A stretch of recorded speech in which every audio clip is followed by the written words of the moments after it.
parle souvent de dépénalisation, les gens pensent à l'impunité.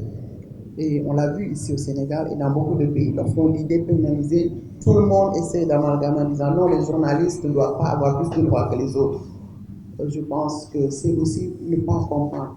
Lorsqu'on parle de dépénalisation, c'est-à-dire d'atténuer les peines, c'est-à-dire c'est abroger les peines privatives de liberté pour un certain nombre d'infractions, notamment la question de la diffamation, notamment enlever pour d'autres.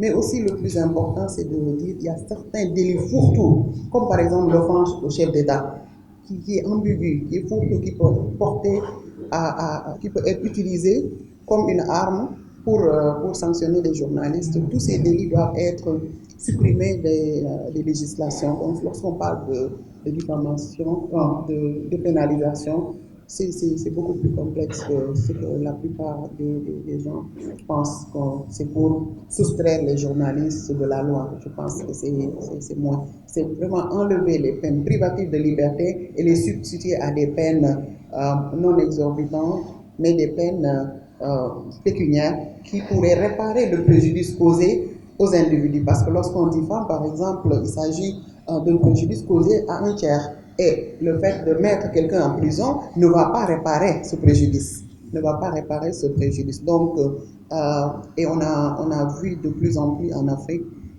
les juridictions, notamment la CEDEAO dans ses récentes décisions contre la Gambie, la Cour africaine des droits de l'homme et des peuples dans une décision clé contre le Burkina, a effectivement confirmé que les peines privatives de liberté pour la diffamation, pour un certain nombre de délits de presse, est contraire aux normes internationales, est contraire à la Charte africaine des droits de l'homme et des peuples, charte qui lie presque qui lie tous les pays africains sans exception. Donc c'est pour dire que c'est une question légitime qui doit être posée sur la table, d'où ce qu'a dit tout à l'heure les deux collègues de RSF, que le combat doit continuer, même pour les pays qui n'ont pas fait l'option de déprisonnaliser, comme nous l'avons vu en 2007, après plus d'une décennie de combat au Sénégal, le gouvernement a décidé de maintenir les peines privatives de liberté dans le nouveau code pénal. Et je pense que ça reste une tâche quand même pour le Sénégal, d'autant plus qu'en 2004, le Sénégal s'était engagé de manière résolue